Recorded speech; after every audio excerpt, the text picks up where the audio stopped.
श्रीमन नारायण। आज प्रातःकाल हम इस वक्तव्य को रिकॉर्ड कर रहे हैं।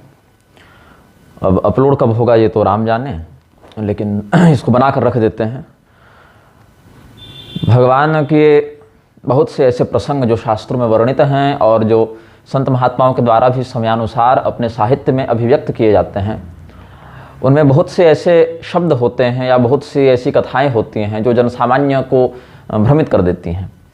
अब आजकल क्या हो गया है, एक फैशन ट्रेंड हम जिसको कहेंगे, आहार की दृष्टि से, व्यवहार की दृष्टि से, विचार की दृष्टि से जो लोग शास्त्रीयता का पालन नहीं करते और अगर करते भी हैं तो उसमें स्वार्थपूर्ण व्यवहार करते हैं, कपटपूर्ण, कितवपूर्ण व्यवहार करते हैं।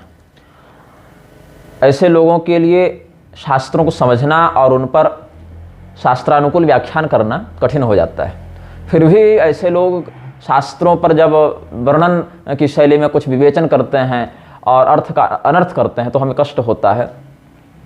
और उनका विरोध करने पर देश काल परिस्थिति इत्यादि का उदाहरण देकर, यद्यपि किस देश में, किस काल में, किस परिस्थिति में क्या करना है इसका बोध भी शास्त्र से ही होता है, वहाँ भी आप मनमौजी नहीं कर सकते, लेकिन अपनी एक काल्पनिक छवि को शास्त्र की दृष्टि से सही सिद्ध करने का प्रयास करते हैं। और अगर शास्त्र में उसके विरोधी वाक्य मिले तो शास्त्र को ही प्रक्षिप्त अथवा और भी विकृत शब्दों से आक्षेपित करते हैं।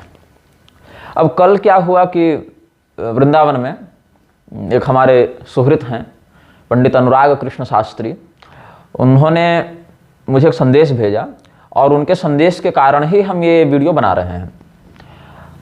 अब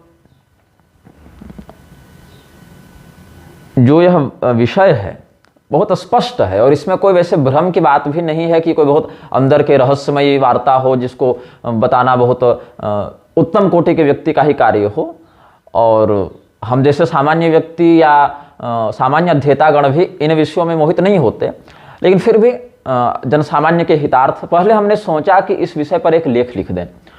और इसीलिए कल रात को हम थोड़ा और भी दृढ़ अध्ययन के लिए बैठे थे और प्रमाणों को हमने लिख कर रखा, कहाँ पर क्या संदर्भ है उसको एक बार सजा कर रख लेते हैं, देख लेते हैं, पुनर्वलोकन कर लेते हैं कि ये बात जैसी हमें स्मरण है वैसे ही शास्त्र में है कि कुछ और बात है, कहीं स्मृति भ्रंश तो नहीं हो गया। तो फिर सोचा एक लेख लिख दूं, फिर सोचा कि एक वक्तव्य निर्गत कर दूं, फिर सोचा दोनों कर दूं, लेकिन समय नहीं था तो दोनों क्या करूं। तो फिर सुबह उठे, स्नान ध्यान गायत्री इत्यादि गुरुमंत्र इत्यादि करने के बाद सोचे कि एक वक्तव्य रिकॉर्ड कर देते हैं। आज एकादशी भी है, थोड़ा सत्संग भी हो जाएगा। तो यहाँ पर गोस्वामी जी की एक चौपाई इन्होंने मुझे भेजी है। बंधु सखा संग ले ही बुलाई, बन मृगया नित खेल ही जाई, पावन मृग मारहि जिय जानी, नित प्रति नृपहि दिखावहि आनी। अब इस पर किनकी व्याख्या है ये तो मैं नहीं जानता। लिखते हैं बचपन से ही सरदारगिरी थी, बंधु सखा पर प्रेम है, शिकार जाते समय उन्हें बुलाकर साथ ले लेते थे, शिकार खेलने का शास्त्रों में निषेध है पर राजाओं के लिए आज्ञा है, शिकार में भी वृथा हिंसा निषिद्ध है, अतः मेध्य पशु का ही वध करते थे। तो ये सब जो व्याख्या है वो तो गलत नहीं है, जो भी लिखे हैं इस दृष्टिकोण से सही लिखे हैं। बचपन से ही सरदारगिरी थी ये शब्द थोड़ा सा कुछ लोगों को असहज कर सकता है, लेकिन कोई लांछन की दृष्टि से नहीं लिखा है व्याख्याकार ने। तो इस चौपाई पर शास्त्री जी ने प्रश्न किया कि इसमें क्या रहस्य है या क्या होना चाहिए, इन्होंने पूछा है। तो हमने कहा कि निजी रूप से उत्तर दें कि आपको सार्वजनिक मत बता दें, तो बोल दे कि जैसा आपको उचित लगे। तो एक शीघ्र में इनको उत्तर चाहिए था, तो हमने कहा भाई शीघ्र में अगर चाहिए, हम तो बैठे हुए थे वाहन में, ऑटो से आ रहे थे, तो हमने कहा कि शास्त्रोक्त तो है क्षत्रिय के लिए शिकार खेलना, आखेट करना, मृगया शास्त्रोक्त है, लेकिन उसमें कुछ विशेष नियमावलियां हैं। ऐसे ही मनमौजी जाकर जंगल में तीर धनुष तलवार लेकर पहुंच गए और काट पीट कर ले आए, ऐसा नहीं होता है, उसमें भी कुछ नियम है। तो संक्षेप में है कि उचित है, विस्तृत के लिए थोड़ा समय दीजिए। तो अब हमें समय मिला है तो इस विषय पर हम चर्चा कर रहे हैं। सबसे पहले हम श्रीमद् भागवत महापुराण का आश्रय लेंगे। श्रीमद् भागवत महापुराण के चतुर्थ स्कंध में जो पुरंजनोपाख्यान है, वहाँ पर देवर्षि नारद ने जब वर्णन किया है कि पुरंजन शिकार खेलने के लिए गया है, जब उसकी पत्नी रूठ जाती है ना, अकेले काहे चले गए, हमको काहे लेकर नहीं गए, ये सब कोई आज का प्रपंच थोड़ी ही है, सब पुरातन काल का प्रपंच है। तो उसी प्रसंग में एक नियम बताया इन्होंने, देवर्षि नारद ने, कि तीर्थेषु प्रतिदृष्टेषु राजा मेध्यान पशून वने यावदर्थमलम लुब्धो हन्यादिति नियम्यते। य एवं कर्म नियतं विद्वान कुर्वीत मानवः कर्मणा तेन राजेन्द्र ज्ञानेन न स लिप्यते। अन्यथा कर्म कुर्वाणो मानारूढ़ो निबध्यते गुण प्रवाह पतितो नष्ट प्रज्ञो व्रजप्यधः। सामान्य अर्थ इसका यह है कि शास्त्रों में जिस प्रकार के पशुओं को मेध्य बताया गया है, यजनीय बताया गया है या हिंसनीय बताया गया है, ऐसे प्राणियों का वन में जाकर केवल कर्तव्य प्रतिपालनार्थ वध करने से राजा को, यहाँ मानव का अर्थ कोई भी नहीं कर लेगा। मानव का जैसे आप देखेंगे रस गंगाधर में ही इत्यादि का जो व्याख्या इत्यादि किए हैं, व्याख्या इत्यादि में ब्राह्मण के लिए आखेट का निषेध है, शिकार खेलना ब्राह्मण के लिए निषेध है, क्षत्रिय के लिए प्रतिग्रह निषेध है, ब्राह्मण से मृगया क्षत्रिय से प्रतिग्रहम या प्रतिग्रह ऐसा कुछ है, देखना पड़ेगा एक बार, शूद्र से निगमाध्ययनम ऐसे करके है ना। श्रुति का अध्ययन शूद्र के लिए, प्रतिग्रह का व्यवहार क्षत्रिय के लिए, मृगया का व्यवहार ब्राह्मण के लिए, ये सब निषिद्ध होता है। तो स्ववर्णाश्रमोचित कर्तव्य को ही करने से व्यक्ति का कल्याण है। तो जब तक मन में आसक्ति बुद्धि न आ जाए, शिकार एक व्यसन न बन जाए, एक लत न बन जाए, तब तक तो कर्तव्य समझकर मेध्य पशु का वध करना विहित है। और ऐसा व्यक्ति कर्तव्य परायण होकर अगर करता है तब तो उसको दोष नहीं लगता। लेकिन अगर अहंकार पूर्वक कर्ता हमिति मन्यते वाले भाव से करेगा तो उसका पतन होगा, वह नीचे गिरेगा, उसको दोष लगेगा। ये सब बातें शास्त्र में वर्णित हैं। इस पर आचार्य चाणक्य का जो आप अर्थशास्त्र देखें तो श्लेष्म पित्तमेद स्वेदनासश्चले स्थिते च काये लक्ष्य परिचय, 8वां अधिकरण का 3रा अध्याय से हम बता रहे हैं। क्या होता है? श्लेष्म, पित्त, मेद, स्वेद, ये सब जो है ना, कफ, वात, पित्त, चर्बी, पसीना इत्यादि जो शरीर में है उनका शोधन होता है। क्योंकि शिकार खेलने के लिए, आखेट करने के लिए निरंतर परिश्रम की, भाग दौड़ की आवश्यकता है। और जो चलायमान लक्ष्य है उसको वेधने का अभ्यास होता है। ऐसे खड़ा करके आप किसी पर निशाना लगा रहे हैं वो अलग बात है, लेकिन अगर चलायमान लक्ष्य को आप साध रहे हैं तो एक अलग बात होती है। तो श्लेष्म पित्तमेद स्वेदनासश्चले स्थिते च काये लक्ष्य परिचय। अब व्यसनों को आचार्यों ने, जिनमें आचार्य चाणक्य हैं और पौराणिकाचार्य जन भी हैं, उन्होंने कामज और क्रोधज इन 2 सामान्य श्रेणियों में रखा है। जिसमें मृगया जो है वो कामज की ही श्रेणी में है जहाँ तक हमें स्मरण है, और द्यूत क्रोधज की श्रेणी में है, और द्यूत पान इत्यादि, द्यूत और पान, मदिरा पान इत्यादि कामज की श्रेणी में है जहाँ तक हमें स्मरण आ रहा है। लेकिन इसमें भी आचार्यों में मतभेद है। आचार्य चाणक्य ने ही अपने कितने कितने पूर्वाचार्यों के मत को बताया है, कहीं खंडन भी किया है, कहीं समर्थन भी किया है। तो अग्नि पुराण के अध्याय 241 को आप देखें तो क्या कहते हैं? जितश्रमार्थम मृगयाम विचरेद रक्षिते वने। राजा शिकार खेलते क्यों थे? प्रश्न यहाँ पर उठा है श्री रामचंद्र जी के शिकार खेलने को लेकर कि श्री रामचंद्र जी क्या आखेट करते थे, क्या जंगल में जाकर पशुओं का वध करते थे? जो गोस्वामी जी ने चौपाई लिखी है उसका जो प्रचलितार्थ है वही सही है कि गोस्वामी जी कुछ और कहना चाहते थे, हमने कुछ और समझ लिया, या बाद में किसी ने ये चौपाई घुसा दी? रामभद्राचार्य जैसे प्रलापी होंगे तो यही कहेंगे कि किसी ने बाद में घुसा दिया होगा, या इसमें ये शब्द नहीं ये शब्द होगा। व्याकरण का बलात्कार करने में रामभद्राचार्य को बड़ी निपुणता प्राप्त है।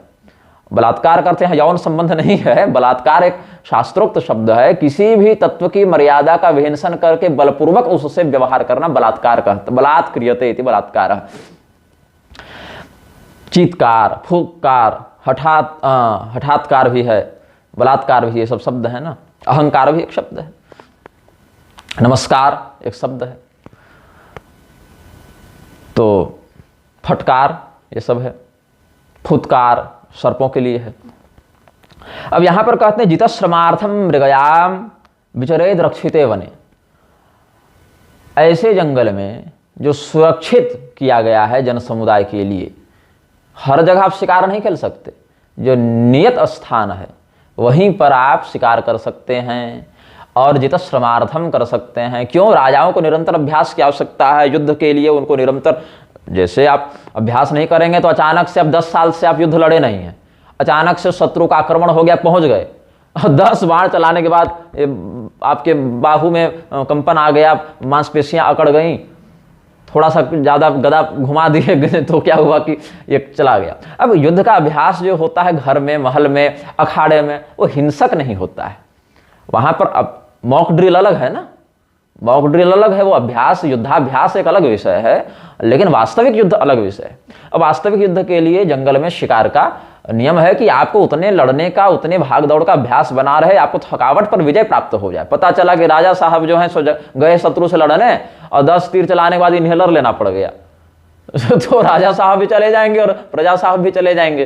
तो इसीलिए श्रम को जीतने के लिए, है ना, शरीर को परिश्रम का अभ्यास बना रहे, हम थकावट पर विजय प्राप्त करें, इसके लिए राजागण शिकार करते हैं या करना चाहिए। मृगयायाम तो व्यायाम, ये बात भी है, मृगयायाम तो व्यायाम, व्यायाम के लिए मृगया आचार्य चाणक्य इत्यादि ने उपदिष्ट किया है। पांडव भी ऐसा करते थे। 5 पांडव जब द्वैत वन में थे, वहां से चल के काम्यक वन की ओर जाते हैं, तो वन पर्व में आप देखिए 36वें अध्याय में आखिरी 40-41 श्लोक में क्या कहते हैं, तत्र ते न्यवसन राजन कंचित कालम मनस्विनः धनुर्वेद परा वीरा शृण्वाना वेदमुत्तमम् चरंतो मृगयाम नित्यम शुद्धैर्वाणिर मृगार्थिनः पितृदैवत विप्रेभ्यो निर्वपंतो यथाविधि। जिन जिन कर्मों में मेध्य पशुओं का विनियोग देवता पितृगण विप्रजनों के लिए विहित है, उन मेध्य पशुओं का संहार करने के लिए पांडवगण मृगया करते थे, शुद्ध बाणों के द्वारा मेध्य पशुओं का वध करते थे। और भगवान श्री रामचंद्र जी ने, आप पुराकल्प रामायण का आश्रय ग्रहण करें, जो जामवान जी ने श्री राम जी को सुनाई है, तो पुराकल्प रामायण के अंतर्गत जब बाली ने आक्षेप किया है भगवान को कि आपने छिपकर हमें बाण मारा, कैसे मारा, तो उन्होंने कहा मृगया में ये सब चलता है बाबू, ज़्यादा तेज मत बनो, मृगया में तुम पशु योनि में हो, हालांकि किमपुरुष योनि में थे वो लोग ना, तो किमपुरुष योनि का बाह्य स्वरूप पुरुषों में पशु के समान होता है और स्त्रियों में अप्सरा के समान होता है। अब कोई आर्य समाजी धूर्त आ जाएगा तो कहेगा नहीं नहीं, ये वन में रहते थे, वन का नर वानर कहलाता है, तो वानर राज अगस्त्य और वानर राज वाल्मीकि और वानर राज मतंग तो कभी देखने को नहीं मिले, ये सब तो ऋषि महर्षि कहलाए, या वानर राज गुह भी नहीं मिले, सबरी जी को भी वानर ही नहीं कहा गया, सब मनुष्य शरीर या ऋषि योनि में ही देखे गए हैं। वानर राज सुग्रीव, बाली, है ना, कपि श्रेष्ठ, वानर श्रेष्ठ हनुमान ही कहलाए हैं। तो कहीं का कुछ घुसा देते हैं ये लोग, धूर्त लोग, शब्द का, शब्दार्थ का बोध न होने से। तो यहाँ पर क्या कहते हैं, भगवान श्री रामचंद्र जी बाली को उत्तर देते हुए कहते हैं कि सामने प्रत्यक्ष आकर भी मृगया होती है और अदर्शन भाव से, अदृष्ट भाव से भी मृगया होती है, छिपकर भी मृगया का शिकार का है और सामने जाकर भी है, दौड़ते हुए भी है, मतलब अब कोई पशु दौड़ रहा है तो पीछे पीछे दौड़कर भी उसके शिकार की विधि है और बिना दौड़ने वाली विधि भी है। तो इस प्रकार से मृगया में चलता है, हमने तुमको मारा है, और इसमें मृगया धर्म का आश्रय लेते हुए जो विधि है, शिकार की जो विधि है, उस विधि से मारा है। और अगर मांस का भक्षण न करना हो, बिना आमिष भोजनम, तब राजा के लिए शिकार खेलना शास्त्रोचित है, निषिद्ध नहीं है। तो मृगया शास्त्र विधि तो मृगयेयम मया कृता।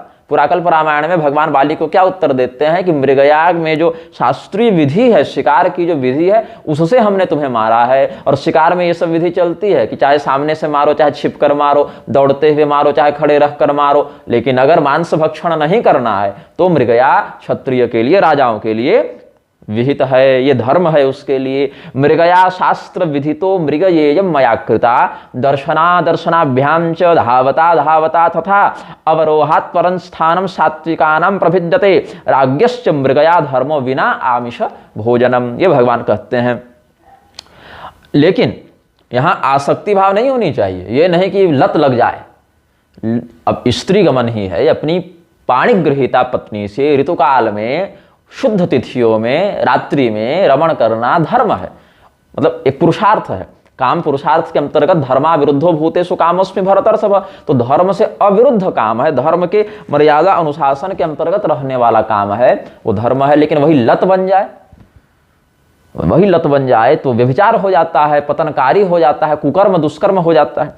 तो 3 चीजों से राजाओं को बचना चाहिए। मृगया पान मक्षांश्च वर्जयेत पृथ्वीपति। मत्स्य पुराण के 220वें अध्याय में ये नीति बताई गई है कि शिकार से, जुआ खेलने से, मदिरा पान से क्षत्रिय को बचना चाहिए, राजा को बचना चाहिए।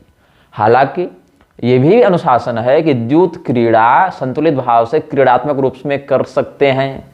मैरे इत्यादि संज्ञक सुरा क्षत्रिय के लिए विष्णु स्मृति के मत से मान्य हो जाती है, और शिकार खेलना बिना आमिष भोजनम इत्यादि के अनुसार मान्य है। इसीलिए राजा दुष्यंत का वृत्तांत देखिए, पुरूरवा का वृत्तांत देखिए, भरत का वृत्तांत देखिए, संतनु या शांतनु दोनों नाम है, उनका वृत्तांत देखिए, कार्तवीर्य का वृत्तांत देखिए। ये सब राजा विधिपूर्वक मृगया करते थे।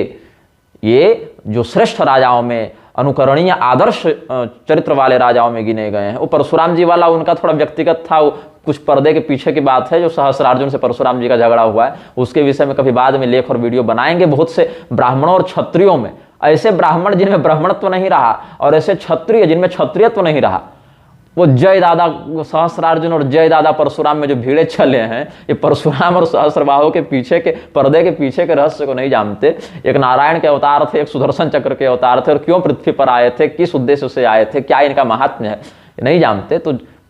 तो निग्रहो हम वहीं तले, हम पृथ्वी पर अभी जीवित हैं। कल या परसों हमारे घर के पीछे कोई सज्जन थे, उनको 11 गोलियां मार दी गई, उनका वध कर दिया गया, उनकी हत्या हो गई। तो हमारे घर वाले थोड़े चिंतित हो रहे थे। तो जब तक हैं भाई आप किसी जगतगुरु के शिष्य की, जब तक हम पर कोई वैसी कृपा नहीं हो जा रही, जब तक जी रहे हैं, तब तक कुछ कथा का आप लोग लाभ ले लीजिए। तो इसमें कहते हैं, महाभारत के वन पर्व में भी 13वें अध्याय में ये बात है, स्त्रियोक्षा मृगयापान मेतत् काम समुत्थितम व्यसनम चतुष्टयम प्रोक्तम यही राजन भ्रश्यते श्रिय। राजा को राज्य संपदा से भ्रष्ट करने में 4 तत्वों का बड़ा हाथ होता है। स्त्री का, शराब, है ना, शिकार और जुआ।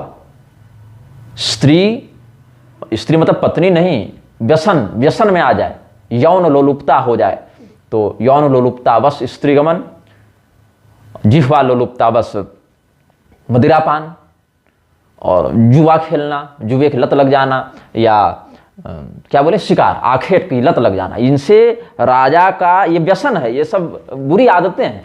अगर असंतुलित हो जाए, ये आप पर हावी हो गए तो बुरी आदत है, और आप संतुलित प्रयोग कर रहे हैं, क्षत्रिय राजसी स्वभाव का होता है, तो उसको उतना दोष नहीं लगता है। लेकिन एतान्य सेवमानास्तु विनष्टाः पृथ्वीक्षितः, इनका निरंतर व्यसन भाव से सेवन करने से राजा का नाश हो जाता है।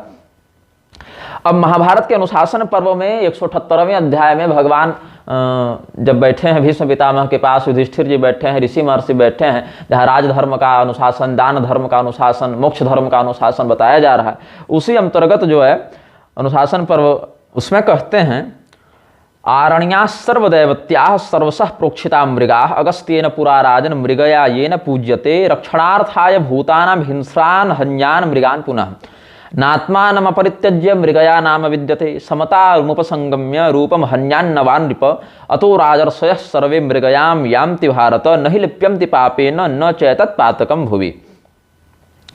जितने भी जंगल हैं वहाँ वन देवताओं का स्थान है, वो सब दिव्य बताए गए हैं, देवताओं के विहार स्थल बताए गए हैं, और वहाँ प्रोक्षित मृग विहार करते हैं। प्रोक्षित मतलब पवित्र, शुद्ध, जो देवता पितर के अधिकार में आते हैं। यज्ञार्था पशव सृष्टा इत्यादि का जो स्मार्त या पौराणिक मत है, श्रुति भी इससे समर्थन व्यक्त करती है इसका।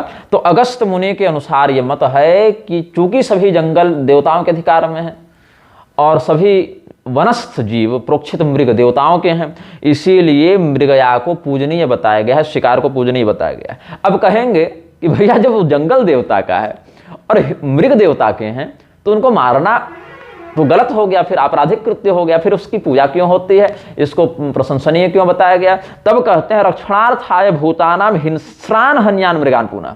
जंगल में कई बार ऐसे जानवर भी हो जाते हैं जो बड़ा उत्पात मचाते हैं और बड़े हिंसक पशु हो जाते हैं, तो जीव जंतुओं को अप्राकृतिक रूप से क्षति पहुंचाते हैं, तो बाकी प्राणियों की रक्षा करने के लिए उन हिंस्र जीवों का वध करना उचित है। और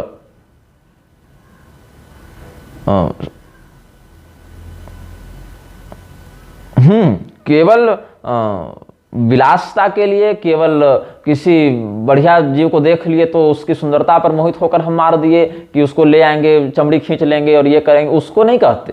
अपितु जो जीव प्राणियों की रक्षा करने के लिए दूसरे हिंस्र प्राणियों को मार रहा है, वहां पर उसको मृगया धर्म के अनुसार दोषी नहीं बताते हैं। न ही लिप्यंति पापेन न चैतत पातकम भुवि अतो राजर्षय सर्वे मृगयाम यान्ति भारत। ये बात है।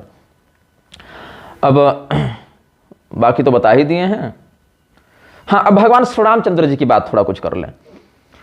अध्यात्म रामायण के बालकांड के तीसरे सर्ग के 61, 62, 63 अध्याय को देखिए, जहां भगवान श्री रामचंद्र जी शिकार खेलने के लिए, मृगया करने के लिए जा रहे हैं। गोस्वामी जी ने जो लिखा है वो कोई अपने मन से कल्पना करके नहीं लिखा कि काम धंधा नहीं था तो बैठ के लिख दिया, ऐसा नहीं है। शास्त्रोचित वाक्यों को बिल्कुल एकदम निष्पक्षता से, भक्ति ज्ञान वैराग्य के समन्वय से समझते हुए उन्होंने लिखा है। बभूर जगताम नाथ लीलया नर रूपिणः लक्ष्मणस्तु सदा राम मनोगच्छति सादरम सेव्य सेवक भावेन शत्रुघ्नो भरतम तथा रामश्चापधरो नित्यम तूणी बाणान्वितः प्रभु अश्वारूढ़ो वनम जाति मृगयायै स लक्ष्मणः हत्वा दुष्ट मृगान् सर्वान् पित्रे सर्वं न्यवेदयत्। जब है ना चौपाई हमने पढ़ी थी, उसमें एक भाव था कि भगवान अपने भाइयों के साथ, बंधुओं के साथ मृगया के लिए जाते हैं, वहाँ से वन से पशुओं को लाकर पिताजी को दिखाते हैं मारकर। तो पिताजी के पास जो निवेदित करने की बात है वो गोस्वामी जी ने अध्यात्म रामायण से ली है। कहते हैं कि भगवान जो संपूर्ण संसार के स्वामी हैं, लीला अवश्य मनुष्य का शरीर धारण करके आए हैं। लक्ष्मण जी भगवान श्री रामचंद्र जी से थोड़ी अधिक निकटता रखते थे और शत्रुघ्न जी भरत लाल से थोड़ी अधिक निकटता रखते थे। मतलब एक जोड़ी थी इनकी, राम लक्ष्मण और भरत शत्रुघ्न। और ये सेव्य सेवक भाव, भगवान श्री रामचंद्र जी सेव्य हैं, लक्ष्मण जी सेवक हैं, भरत जी सेव्य हैं, शत्रुघ्न जी सेवक हैं, इस भाव से व्यवहार करते हुए घोड़े पर बैठकर धनुष बाण से युक्त होकर ये जंगल जाते थे, मृगया करते थे, शिकार करके बहुत से दुष्ट मृगों को। किसको मारते थे? हत्वा दुष्ट मृगान सर्वान पितृ सर्वम न्यवेदयत्। अब मृग के बहुत अर्थ होते हैं, कहीं कहीं हिरण के भी रूप में मृग का शब्द आया है, मृगेंद्र के रूप में सिंह को भी कहते हैं। ऐसे तंत्र शास्त्र में मृगेंद्र तंत्र भी है, बगल के कक्ष में रखी है उसकी पुरानी प्रति। तो मृग शब्द बहुधा बहुवर्थक है, मतलब कहीं कहीं तो नक्षत्रों के गणना में मृगशिरा को भी मृग कह दिया है, कहीं कहीं हिरण को मृग कहा, कहीं अच्छा हिरण में भी मृगा नवविधा प्रोक्ता है ना। मृग जो है 9 प्रकार के होते हैं, जिसका आप कोश ग्रंथों में देख सकते हैं। रुरु है, शलभ है, एण है, हरिण। हरिण नामक मृग एक अलग होता है, हर मृग हरिण प्रजाति के नहीं है, तो अलग अलग हैं। कृष्ण सार मृग है ना, जो एण के नाम से भी कहीं कहीं एण कुणक कहते हैं ना, भरत जी वाले प्रकरण में, पंचम स्कंध भागवत महापुराण। तो यहां पर वही बात है, भगवान श्री रामचंद्र जी अपने भाइयों के साथ दुष्ट मृगों को, दुष्ट पशुओं को मारते हैं और राजा दशरथ को लाकर दिखाते हैं। और वाल्मीकि रामायण में, ये तो अध्यात्म रामायण हो गया, वेदव्यास जी के द्वारा लिखा हुआ महादेव पार्वती संवादात्मक। और जो वाल्मीकि रामायण का बालकांड है उसमें 18वें सर्ग में कहते हैं, लक्ष्मणो लक्ष्मी संपन्नो बहि प्राण इवापरः न च तेन बिना निद्राम लभते पुरुषोत्तमः मृष्णमन्नमुपानीतमश्नाति नहितं विना यदा हि हयमारूढ़ो मृगयां याति राघवः अथैनं पृष्ठतो भेति सधनुः परिपालयन् भरतस्यापि शत्रुघ्नो लक्ष्मणावरजो हि सह।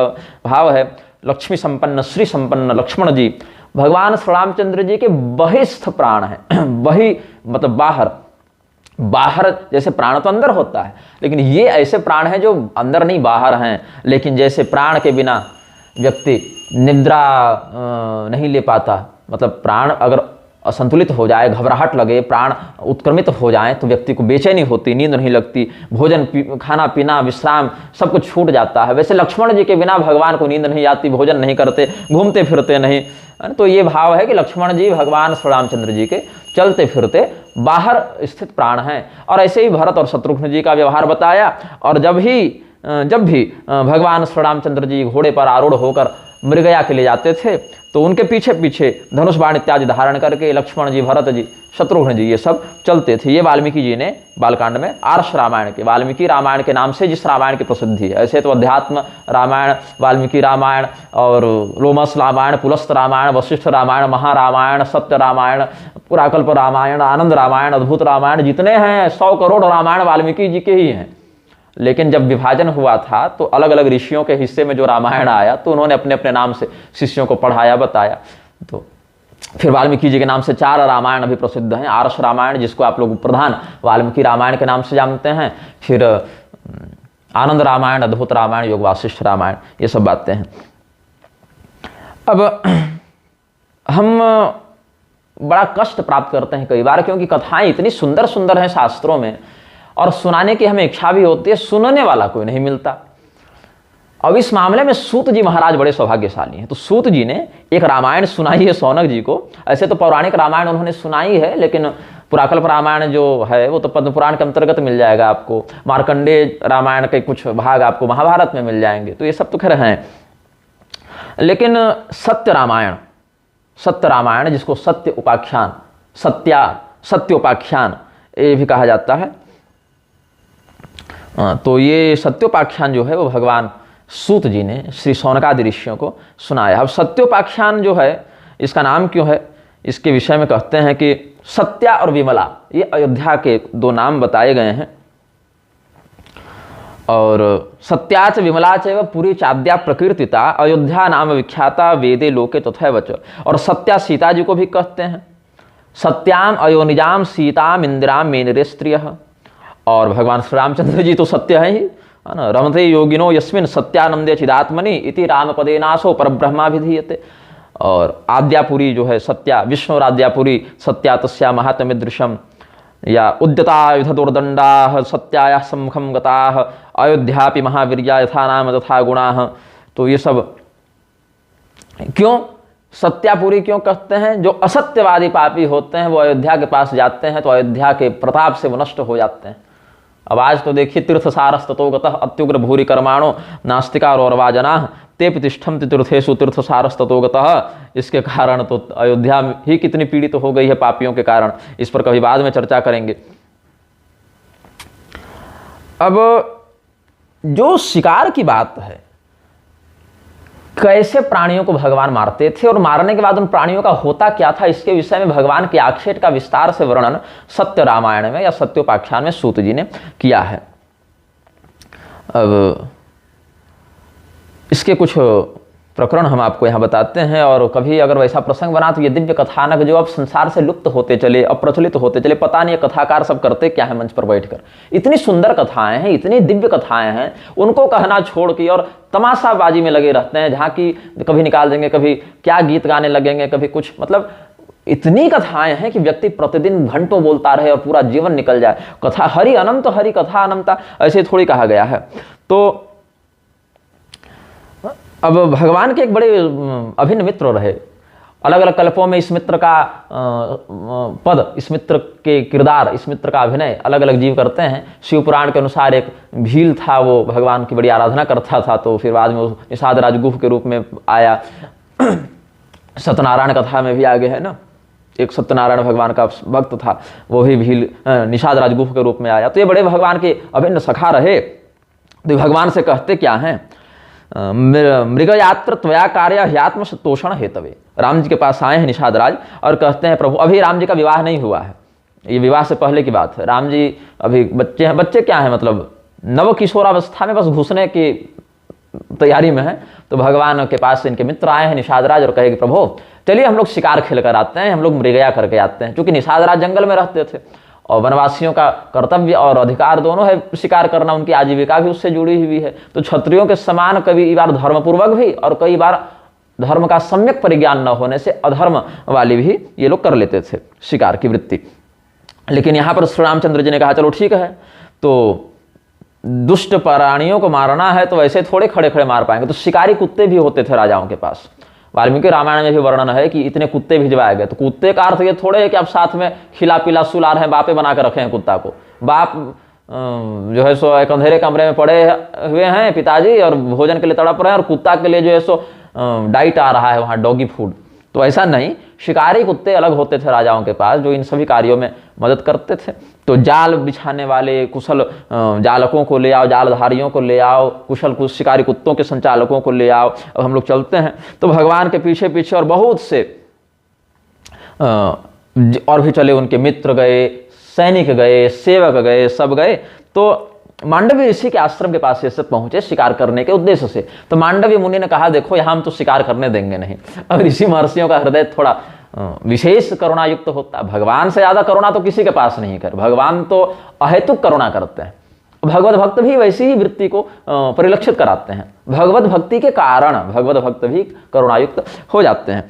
लेकिन मांडवी मुनि के पास ये लोग गए हैं, तो प्रसीदेति तदा रामो जग्राह शिरसा मुदा। मांडवी मुनि ने अच्छा खुश रहो, जैसे आशीर्वाद देते हैं हम लोग, खुश रहो, माता पिता गुरुजन देते हैं तो खुश रहो, ये शास्त्रीय आशीर्वाद है, प्रसीद प्रसन्न रहो, सुखी रहो। तो ऐसा राम जी को आशीर्वाद दिया मांडवी मुनि ने, जब राम जी ने प्रणाम किया उनको और कहा है कि पहले श्री रामचंद्र जी ने पूछा कि भाई महाराज जी, स्वामी जी, मुनिवर बताइए आपका स्वास्थ्य कैसा है, आपके शिष्यगण कैसे हैं, आपके आश्रम में कोई उपद्रव तो नहीं है। तो कहे नहीं यहाँ सब कुशल है, कुशलम वर्तते स्माकम त्वयि कुमार रक्षके। हे कुमार, आपके यहाँ पर रहने पर, आपके रक्षक होने पर, आपके जैसे रक्षक के रहने पर हमको क्या दिक्कत हो सकती है, हम तो कुशल हैं। लेकिन ये सब जितने लोगों को आप लेकर आए हैं, ये हमारे आश्रम के अगल बगल शिकार करेंगे, तो हमारे ऊपर कृपा करके इसको आप बंद कर दीजिए। ये हमारा तपस्थली वाला क्षेत्र है, यहाँ पर इस प्रकार के हिंसात्मक कृत्य को नहीं करना चाहिए, क्योंकि ये आश्रम के हिरण बड़े शांत चित्त वाले होते हैं, इनमें कोई हिंसक नहीं है, या यहाँ हिंसक प्राणियों का आना जाना नहीं है।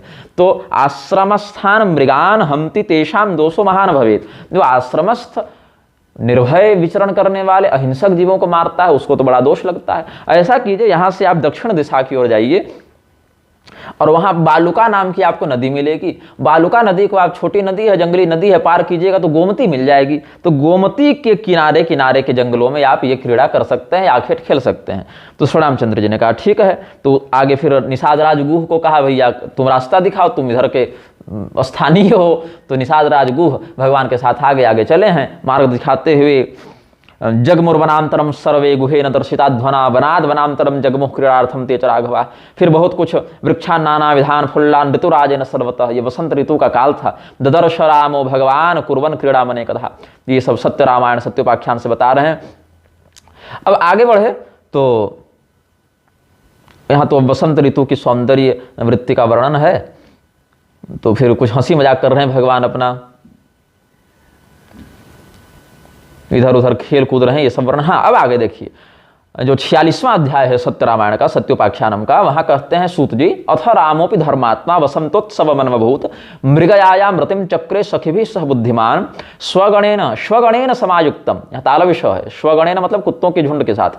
तदाच भ्रातृभिर्वृतम या तथा च, दोनों पाठवेद हैं।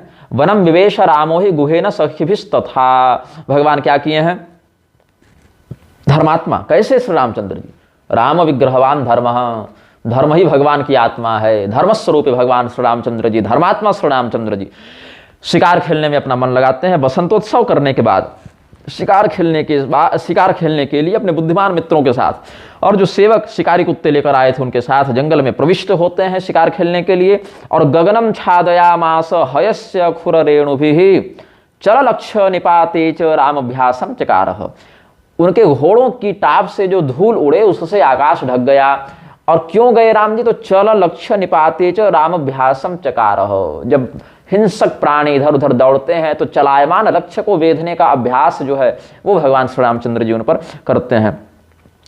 तो भगवान जब आगे देखे तो हिरणों का झुंड मिला, तो एक हिरण पर उन्होंने अपना लक्ष्य साधा, एक हिरण को मारेंगे। तब तक क्या देखते हैं, उस हिरणी का जो बच्चा है वो पीछे पीछे आ गया उस हिरणी का दूध पीने के लिए। मृगी नाम स्तनपायी भी। तो फिर भगवान चिंता में पड़ गए, अब कैसे मारे। तो भगवान जो है सो उस बच्चे को देखने लगे, उसकी माँ को देखने लगे कि ये दूध पिला रही है, इसको मारने में तो दोष लग जाएगा। तो इसीलिए धनुष को वापस कर लिया, तीर को वापस कर लिया। राम जी का बाण भी ऐसे एक बार चढ़ जाए तो वापस नहीं लौटता, ये तो भगवान की लीला है। तो हास्यार्थम सर्वसैन्यानाम, भगवान ने अपने साथ जो सैनिक आए थे उनको विनोद की दृष्टि से आह्लादित करने के लिए ऐसा किया। तो कहा जा चलो ठीक है, मारेंगे तो नहीं, इनको थोड़ा सा खेलते हैं इनके साथ। तो हिरणों के झुंड के साथ दौड़ने लगे, खेलने लगे। हिरणों का झुंड कुलाचे भरता हुआ, चौकड़ी भरता हुआ दौड़ने लगा, उछल कूद करने लगा। तो भगवान के सखा भी उनके साथ साथ दौड़ने लगे। तो मारा फिर नहीं, फिर देखा कि देखो उधर भी कुछ हिरणों का झुंड है, वो थोड़े बड़े उम्र के हिरण लग रहे हैं, उनमें कोई बच्चा नहीं है, उनको मारते हैं चलो। तो लक्ष्यम कृत्वा मृगम रामो दृष्ट्वा तस्य प्रियां मृगिम व्यवधाय स्थितां देहे न चक्रे बाणमोचनम। तो वो हिरण का जोड़ा था, वो प्रेम कर रहे थे आपस में, उनके रमण का काल था, पशुओं को तो दिन में दोष नहीं लगता, तो वो रमण कर रहे थे हिरण और हिरणी। भगवान ने जब उधर बाण समाधान करने का प्रयास किया तो वो देखे लिप्त हैं प्रेम में, तो भगवान बोले अब इनको भी मारने से दोष लगेगा। फिर भगवान ने उनको नहीं मारा। फिर कहे कि एक हिरण बड़ा अकेला है, उसको मार सकते हैं, वो ना दूध पी रहा है ना प्रेम कर रहा है। उसको मारने के लिए भगवान ने पुनरन्यम मृगम दृष्टवा, तो न मुमोच शरम हरि, उसको भी नहीं मारे, उसको भी बाण नहीं से मारे। तो क्यों नहीं मारे? तो मुमोह तस्य नेत्राभ्याम गुणग्राही रघुत्तम, भगवान श्री रामचंद्र जी गुण के बड़े ग्राही हैं, ग्राहक हैं, सद्गुण को बड़ा प्रश्रय देते हैं। तो देखिए कितना सुंदर हिरण है, निश्चल है, शांत चित्त से यहाँ पर निर्भयतापूर्वक, मतलब चंचल तो होते हैं हिरण लेकिन निर्भयतापूर्वक यह विहार कर रहा है। कितने सुंदर इसके नेत्र हैं। तो उसकी सुंदरता पर भगवान को बड़ा आनंद आया, रीझ गए, मुग्ध हुए, बोले इसको भी नहीं मारते हैं। तब तक निषाद राज आए, बोले महाराज किसी को तो मारिए। अब निषाद राज तो निषाद है, अब निषाद जाति वनवासियों के लिए इतनी करुणा की स्थिति प्राकृतिक रूप से नहीं देखने को मिलती। बोले कि अच्छा ऐसा कीजिए, अब इन हिरणों को छोड़िए, हम समझ गए आप इनको नहीं मार पाएंगे। मृग यूथ मत वधे नैवस यस्माकं किम भविष्यति, अरे मारना है बड़े प्राणी को मारिए, कोई सिंह मारिए, हाथी मारिए, कोई हाथी उन्मत्त हो गया हो, कोई सिंह आदमखोर हो गया हो, उसको निपटाते हैं। तो भगवान बोले अच्छा चलो ठीक है। अब भगवान एक पान लगाते हैं यहाँ, पान, एक कहावत है ना बीड़ा उठाना, कौन इस कार्य का बीड़ा उठाएगा।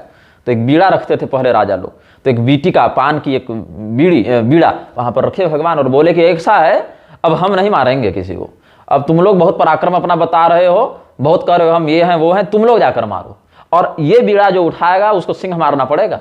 तो सिंह मारने का पराक्रम जिसमें वो ये बीड़ा उठाए। तो को हमता यस्य सिंहस्य गृह्णातु वीर वीटिकाम, एक सिंह आया है सामने भगवान के पास, बड़ा अट्टहास कर रहा है, बड़ा दहाड़ रहा है। भगवान के घोड़ों को देखकर सिंह को क्रोध आ गया है कि हमारे क्षेत्र में आकर ये कैसे उत्पात कर रहे हैं भाई। तो सिंह को सामने देखा भगवान ने, तो एक पान निकाला और कहा कि देखो भैया ये सिंह को जो मारेगा वही ये बीड़ा उठाए, ये बीड़ा खा सकता है। तो भगवान के मित्र थे निषाद राज, उन्होंने तुरंत वो बीड़ा उठाकर मुख में डाल लिया और कहा गुहो जग्राह वेगे न हम तब्योजम मया हरि। हरि भगवान विष्णु को भी कहते हैं, राम जी को भी कहते हैं, सिंह को भी हरि कहते हैं। तो ये हरि, हे हरि, हे राम जी, ये हरि जो है, ये सिंह जो है मेरे द्वारा मारा जाएगा। यथा ज्ञापय तथा हनमे सिंहम बाणे नवासिना। भगवान बोले ठीक है बाण से ही मारो। अब मारना है तो किस हथियार से मारिए बताइए। तलवार से ही मार सकते हैं कि कुश्ती लड़के मारना है, बाहुबल से मारना है कि गदा के प्रहार से मारना है। तो निषाद राज ने कहा देखिए मैं मारूंगा लेकिन तीर से मारूंगा, दूर से मारूंगा। भगवान बोले चलो ठीक है। राघवेण तदा प्रोक्तो बाणे नहीं वच हन्यताम, ठीक है भाई तो तुम बाण से मार लो इसको। राघवस्य तो तदवाक्यम श्रुत्वा बाणम च संदधे, और बाण को जैसे ही उन्होंने सिंह के मस्तक के मध्य में मारा है, बिल्कुल एक बाण एकदम हेड शॉट, पट्ट से हेड शॉट जो बाण चला है निषाद राज के धनुष से सिंह के। जघान शिरसो मध्य सिंहस्यैव तदा गुहः उत्पपात तदा सिंहो ननाद च पुनः पुनः। अब उसके बाद उछलने लगा, अब वो और घायल, मरा नहीं घायल हो गया। तो फिर दूसरा बाण सखापि रघुनाथस्य प्रतापी नाम नामतः जघानात्यंत वेगेन कंठ देशे महाहरे, उस महान सिंह के कंठ पर फिर दूसरा बाण चलाया। तो दूसरा बाण जब लगा तो सिंह मरा और भगवान के पास आकर निषाद राज ने प्रणाम किया, बोले कि हम तो अपने कार्य में सफल हुए प्रभु। तो बोले ठीक है अब इनको कुछ पुरस्कार दिया जाएगा। तो निषाद राज को उन्होंने एक उपाधि दी है प्रतापी, आप प्रतापी हैं ऐसी वहाँ उपाधि मिली है और कुछ उपहार इत्यादि दिए हैं। और भरत जी बोले कि ये तो गलत बात है भाई, निषाद राज मार दी और हम लोग बैठे बैठे रह गए, हम भी मारेंगे। भगवान बोले चलो ठीक है। भरत जी अड़ गए, बोले मया सिंहोपि हम तब्यो बने एकाधिना प्रभु मम सिंह से युद्धम तो सर्वे पश्यन्तु सैनिका।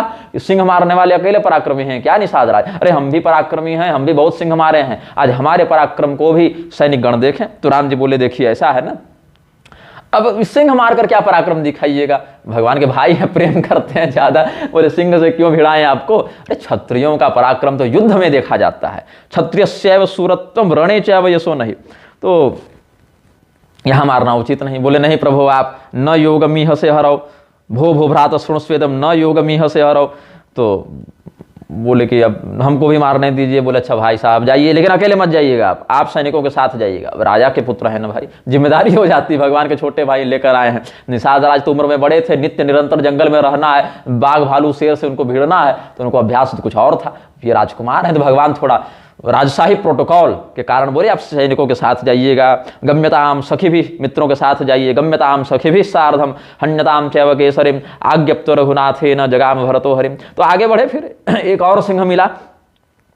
अब भगवान जब भरत जी जब उस सिंह को मारते हैं तो मरा नहीं। यहां पर अब आनंद आएगा कथा में। क्या है? उच्चचाल नरावरण मध्ये तु केसरी भरतम प्रति उच्चचाल तदाहृष्टो भीषयन वाजिमंडलम चापमाकृष्य वेगेन व्यव्याध तस्य मस्तके बाणस्य स्पर्श मात्रेण ममार सतु केसरी। अच्छा, यहाँ प्रिंटिंग मिस्टेक है, क्षमा कीजिएगा। मात्रेण को मात्रे अलग कर दिया और न अलग कर दिया है, प्रकाशक की ये गलती है। तो बाणस्य स्पर्श मात्रेण ममार सतु केसरी, वो मर गया। इसको मैं, चूंकि हिंदी अनुवाद है नहीं इसमें और संस्कृत में इसने विग्रह अलग कर दिया तो मुझे भ्रम हो गया, इसके लिए हम क्षमा प्रार्थी हैं। शुद्ध अर्थ यह है कि बाण के स्पर्श मात्र से वो केसरी, वो सिंह वो मर गया, वो मर गया स्पर्श मात्र से। यहाँ न अलग कर दिया है और मात्र अलग कर दिया है और उसमें अस्तु, ये इसके टंकन दोष में आती है। तो हुआ क्या उस सिंह का? जब भरत जी के बाण का स्पर्श हुआ तो स्पर्श मात्र से वह मर गया, वेदना नहीं पड़ा, स्पर्श मात्र से वह मरा। और मरने के बाद उसने क्या किया है? तो दिव्य देह धरो जातस तुलसी दाम मंडित शंख चक्र धरो श्रीमान विष्णु पार्षद सन्निभ चतुर्भिर बहुभिर युक्तो, या पाठ भेद होना चाहिए बाहुभिर युक्तो, बहुभिर तो होना नहीं चाहिए, बाहुभिर होना चाहिए। यहाँ भी मुझे लग रहा है प्रकाशक से गलती हुई है। मुकुटी कुंडलान्वित भरतस्य ननामाथ पाद पद्मे महात्मना पुनरुत्थाय प्रेमणा तु तस्थो प्राद्बलिरग्रतः। अब भरत जी के बाण का स्पर्श होते ही वह सिंह रूप का परित्याग करके शंख चक्र गदा पद्म दिव्य स्वरूप को धारण कर लिया, विष्णु भगवान का पार्षद बन गया और भरत जी को प्रणाम किया। तो भरत जी बोले कि भाई, उसको पहले प्रेम से उठाया, गले लगाया, बोला भाई तुम हो कौन? तुम सिंह के रूप में इधर क्या कर रहे थे? कथम चरस सिंहस्य रूपेण तम वने वने, हमारे बाण के स्पर्श मात्र से तुम इस प्रकार से दिव्य रूप को धारण कैसे कर लिए? केनैव कर्मणा प्राप्त सिंह योनि वदस्व में पुनस्तम दिव्य रूपो ही मदबाणस्य स्पर्श मात्रतः इति में संशयम छिंदी सर्वेशाम विश्रणवताम। तो भरत जी के कहने पर उस सिंह ने बताया कि कलिंग देश संभूतो नामना हम शंकरोद्विजः दुष्ट संग प्रभावेण ब्रह्मत्वम नाशितम मया। हम कलिंग देश में रहते थे महाराज, हमारा नाम शंकर था, हम एक ब्राह्मण थे और हम दुष्टों की संगति में पड़ गए, हमारा ब्राह्मणत्व नष्ट हो गया। हम क्या करने लगे? सर्ववर्णाश्रमाणाम च निंदको हम पुरा भवम वैष्णवद्विज देवानाम निंदने तत्परो भवम। हम सभी वर्णाश्रमों की निंदा करने लगे थे, हम वैष्णवों की निंदा करते, ब्राह्मणों की निंदा करते, देवताओं की निंदा करते। और पृथ्वी में एक बार ऐसे घूम रहे थे तो भरद्वाज मुनि के आश्रम में मिले। तो क्या देखते हैं? भरद्वाज मुनि के प्रयाग वाले आश्रम में, भारद्वाज मुनिवरम प्रयागाश्रम वासिनम हवनम च प्रकुर्वंत मगनो प्रज्वलिते मुदा। भरद्वाज मुनि और उनके शिष्यगण प्रयाग वाले आश्रम में बैठे थे। भरद्वाज मुनि बस ही प्रयागा तीन ही राम पद अति अनुरागा। और भरद्वाज मुनि अपने आश्रम में बैठे थे, उनके बाकी मित्रगण, गुरु भाई, गुरुजन, शिष्यगण अपने ऋषियों के समूह के साथ वो हवन कर रहे थे। तो हवन में क्या कर रहे थे? खीर, घी, शक्कर, तिल ये सब मिला के और कुछ फल इत्यादि मिला के और अग्नि में डाल रहे हैं, हवन कर रहे हैं। घृतम शर्करया सार्धम तिलेन सह पायसम अन्य मिष्ट फल साकम क्षिपंतम जात वेदसी। तो हम उस हवन को देखकर गए हैं और कहते हैं क्या ये मूर्खता लगा कर रखे हैं। जो आजकल के नास्तिकों की जो थेथरई है, कुतर्क बुद्धि, वही कह रहे हैं कि ये जो खीर से आप आहुति कर रहे हैं ये तो फालतू यहाँ अन्न की बर्बादी हो रही है। अरे हमको दे दो, मह्यम देहि महाभाग ये ना हम बलवत्तर। अरे ये खीर और फल दूध मिठाई खा के हमारा पोषण होगा, हम तगड़े हो जाएंगे। भवामि नचिरात ब्रह्मन तादृशानम च पातन। आप लोग जैसे व्यक्तियों के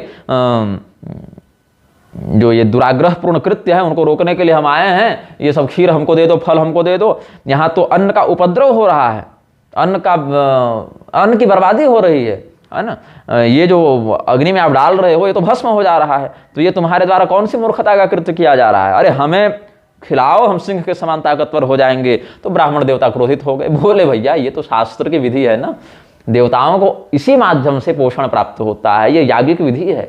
इस एक आहुति से देवता को जो बल प्राप्त होगा उससे वो प्रकृति पर जो प्रकृति के माध्यम से जो अनुग्रह करेंगे अपने याजक पर, उससे कितने भोगों का उपभोग साधक करता है।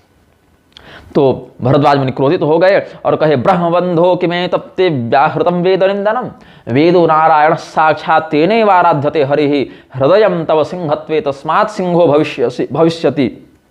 यह भविष्यसी होना चाहिए था। तव के साथ भविष्यसी होना चाहिए। सप्तो हम तेन विप्रेण पे पथुर्मे तदाश्य भूत प्रावोचम प्लांजलिम कृत्वा कदा मुक्तिर्भविष्यति सिंहयो निर्द्विजश्रेष्ठ पापिनो में महामुनि। तो भरद्वाज मुनि ने डांटा, करे अधम ब्राह्मण, केवल चमड़िए से ब्राह्मण हो क्या, जाति ब्राह्मण हो क्या, ब्राह्मणत्व का कुछ बोध नहीं है, ये तो वैदिक विधि है यज्ञ की, तुम वेद की निंदा करते हो। अरे वेद साक्षात नारायण ही वेद स्वरूपी हैं और वेद के द्वारा उन्हीं भगवान हरि की आराधना की जाती है। और तुम जो कहते हो कि बाम च भोजय भो विप्र प्रभविष्य सिंहवद बलि, कि हम सिंह के समान पराक्रमी हो जाए, तो जाओ तुम सिंह ही बन जाओ, फिर तुम शेर की योनि में चले जाओ, तुम पशु बन जाओ। तो फिर हम हाथ जोड़ दिए कि प्रभु मेरा उद्धार कैसे होगा। तो भरद्वाज जी ने फिर कहा कि त्रेता युगे दासरथे साक्षादीशो भविष्यति अयोध्यायां महापुर्यां नाम्ना राम महीपते कनीयान भरतस्तस्य भ्राता सूरो भविष्यति मृगयार्थम रामचंद्र सखिभिः परिवारितः यत्र त्वं सिंहरूपेण यास्यसि विपिने घने भरतस्तत्र चागत्य चेषुणा त्वां वधिष्यति बाणस्य स्पर्शमात्रेण दिव्यदेहो भविष्यसि अधुना तव वाक्यं तु सत्यं जातं तवाग्रतः नमस्ते राजपुत्राय भरताय नमो नमः नमस्ते रघुवर्याय नमस्ते सत्यमूर्तये। ऐसे कह के फिर भरत जी का कैसे अवतार होगा, कैसे रामचंद्र जी का ईश्वर भी रामचंद्र जी के रूप में आएंगे, कैसे दशरथ पुत्र बनेंगे, फिर ये सब शिकार खेलने जाएंगे, वहाँ भरत जी के बाण का स्पर्श प्राप्त करके तुम शाप से मुक्त होगे। ऐसा सब अपना वृत्तांत बताया, भरत जी को प्रणाम किया, फिर राम जी को प्रणाम करके अपने दिव्य धाम को वो चला गया। अब इस प्रकार से अब आगे फिर कुछ दूर बढ़ते हैं तो हाँ बंद है, अभी कुछ कार्य कर रहे हैं। हाँ, अब एक मेधावी नाम के ऋषि का यहाँ वर्णन आता है। मेधावी नाम स ऋषि ज्ञात्वा राम समागतम शिष्य परिव्रतो मुख्य फल पुष्प कर मुदा। राम जी वहाँ पर मेधावी ऋषि के आश्रम में ठहरते हैं। एक धुआं का उनको आकाश में बवंडर दिखता है तो समझ जाते हैं यहाँ हवन हो रहा होगा। तो मेधा ऋषि या मेधावी ऋषि के आश्रम में जाते हैं, वहाँ फल मूल खाते हैं बढ़िया से। और कौशल्या जी घर से कुछ भिजवाई थी। तदा रामस्तु पक्वान्नम भ्रातृभि सखिभि सह कौशल्या प्रेरितम चान्नम बुभुक्ष प्रीतिमानसः। फिर केला खाए, कदली फलों का भक्षण किया और भी बहुत कुछ खाए भगवान। और इसी समय क्या हुआ, भगवान की सेना जो है वो रात को सो रही थी, अपना फलाहार इत्यादि करके भक्षण। यहाँ कहीं मांसाहार का वर्णन हमको यहाँ पर नहीं मिला है कि शिकार तो इतना किए हैं लोग, लेकिन मांसाहार के यहाँ नहीं मिला है। फल फूल या घर से जो टिफिन आया था इनके लिए कौशल्या जी के द्वारा वो सब खाए हैं, लेकिन मांसाहार का सत्योपाख्यान में भी हमको वर्णन नहीं मिला है। तो एक हाथी का जो है यहाँ उपद्रव हुआ। रात्रि में एक पागल हुआ या उन्मत्त या बहुत ही अहंकारी हाथी आया, पूरा उत्पात किया इस हाथी ने, पूरे वृक्षों को उखाड़ कर फेंक दिया और बहुत बवंडर किया इसने। तब भगवान के साथ भी कुछ महावत गए थे, वो बोले कि महाराज ये हाथी तो हमसे नियंत्रित होगा नहीं, अब इसको मारना ही पड़ेगा। तो शत्रुघ्न जी उठे, शत्रुघ्न जी बोले कि हम हैं, हम रक्षा करेंगे सबकी। तो शत्रुघ्न जी गए, बोले कहाँ वो हाथी किस क्षेत्र में है भाई। तो अपने धनुष बाण को लेकर, गुह को लेकर निषाद राज के साथ गए हैं और वहाँ पर भगवान शत्रुघ्न का, अरे इसके लिए हास्यम कृत्वा है शत्रुघ्न, अरे इसके लिए तुम लोग इतने डर रहे हो, अरे ये तो बड़ा कमजोर हाथी दिख रहा है। तो भगवान ने, शत्रुघ्न जी ने तताड़मस्तके बाणम स्वर्णपुंखम शिलासितम सतु प्राणो गजम भित्ता प्राणामाकृष्य तस्यतु गुरुद्वारेण निर्धाम भूम्यांत्यविषे पुनः, या गुरुद्वारेण यहाँ होना चाहिए। भगवान ने, शत्रुघ्न जी ने जो बाण मारा इतने शीघ्रता से मारा, मस्तक पर बाण लगा। हाथी तो ऐसे से रहेगा ना मनुष्य के, तो मस्तक से जो बाण लगा वो उसके गुदा द्वार से निकलकर पृथ्वी में धंस गया। इतने शीघ्रता से बाण मारा, एक ही बाण में निपट जाना है ऐसे घातक प्रहार के कारण। अब उसके हाथी का शरीर तो छूट गए और वह बन गया देवता। गजदेहम परित्यज्य देवदेहो बभुवः शंख चक्र धरो देव वनमाला परिष्कृतः। शंख चक्र इत्यादि धारण करके वनमाला से विभूषित होकर विष्णु पार्षद के समान उसका स्वरूप हो गया। तो शत्रुघ्न जी ने भी कहा कि पप्रच्छ कारणम तम तु गजदेहस्य तम प्रति कारणम ब्रूहि भो देव गजदेहस्य माम प्रति केन तम कर्मणा जातो गजरूप महामते। बोले तुम कैसे हाथी बन गए भाई, उस सिंह वाला तो भरत जी ने देख लिया था, हाथी वाला देखना था कि ये तुम हाथी कैसे बने। तो कहते हैं कि मैं एक ब्राह्मण था, मैं बहुत शराब पीता था और हमेशा साधु संतों की निंदा करता था। हम शराब नहीं पीते, हम साधु संत की निंदा नहीं कर रहे हैं, पहले बता दे रहे हैं, कोई इसमें कमेंट करने मत आ जाना। जो अशास्त्रीय बात है उसका हम खंडन करते हैं और शास्त्रीय बात का समर्थन करते हैं। किसी को भी साधु संत बता देते हो और उसके अधर्म का विरोध करने वालों को निंदक बता देते हो, होशियार रहना। तो मैं, जो हाथी है वो बता रहा है कि मैं पिछले जन्म में पुराहम ब्राह्मणों मद्यपान रत सदा साधु निंदा करो नित्यम यत्तथा विष्णु वृंदकः मत्तो हम मदपान न विथ्याम गच्छन्नितस्ततः। हम ब्राह्मण होने के बाद भी शराब पीकर साधुओं की निंदा करते, भगवान विष्णु की निंदा करते हुए एकदम नशे में डोलते हुए इधर उधर भटक रहे थे। तो माहिष्मति नगरी में रहता था। तो कोई ऋषि से इसकी भेंट हो गई। सुदर्शन नाम के वो ऋषि थे, वो बड़े बुद्धिमान विष्णु भक्त थे, साधुओं की सेवा करते, जितेंद्रिय थे। तो सरोवर के किनारे वो स्नान करके अपनी पूजा कर रहे थे, भगवान विष्णु की आराधना कर रहे थे। तो घंटी बजाए, आरती करते हैं, घंटी बजाते हैं, शंख बजाते हैं। तो भगवान की आराधना के अंतर्गत उन्होंने घंटी बजाई, उन्होंने शंख बजाया। तो हम हाथी के समान चिंघाड़ने लगे, हंसने लगे और कहे सब क्या लगा रखे हो, क्या ये सब नाटकबाजी है। तो भगवान का भजन सुनकर, भगवान के शंखनाद घंटानाद को सुनकर जो व्यक्ति ऐसा उपहास करता है उसको दोष लगता है। तो ऋषि क्रोधित हो गए और शाप दे दिया कि गजस्तम भव दुर्मते, हे मूर्ख तू हाथी बन जा। जो इस प्रकार से घंटानाद शंखनाद भजन भाव को सुनकर हंसते हैं वो नरक जाते हैं। और भगवान विष्णु की जो निंदा करते हैं, निंदाम कुर्वन्ति ये विष्णु हरस्य तत्परस्य वा, भगवान विष्णु की जो निंदा करते हैं, भगवान शिव की जो निंदा करते हैं, उनके मुख को देखने से ही इतना बड़ा पाप लग जाता है।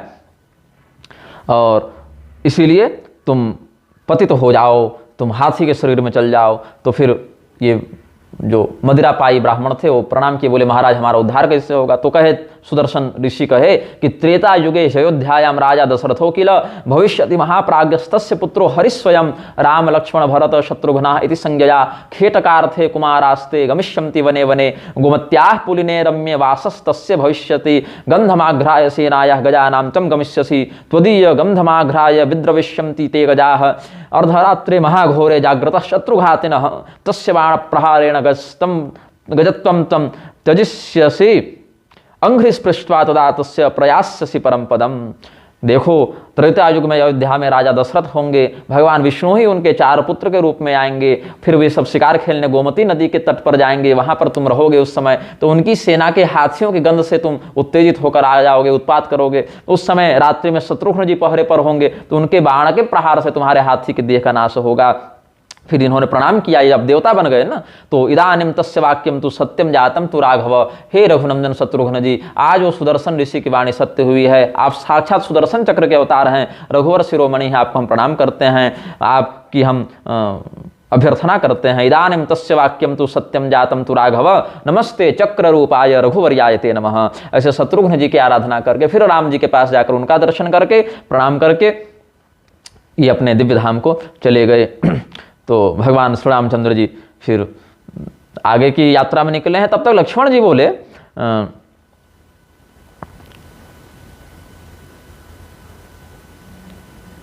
हाँ, और फिर कुछ और हिरणों के यहाँ चर्चा आती है। तो वाल्खिल्य मुनि जो 60,000 की संख्या में रहते हैं, कश्यप जी की संतान है, वो सब मिले। तो भगवान श्री रामचंद्र जी को उन्होंने शिकार करने से रोक दिया कि न हंतव्यो मृगो यम्बनवासिनाम भविष्यति महादोषो वधो यस्य कुमारकः।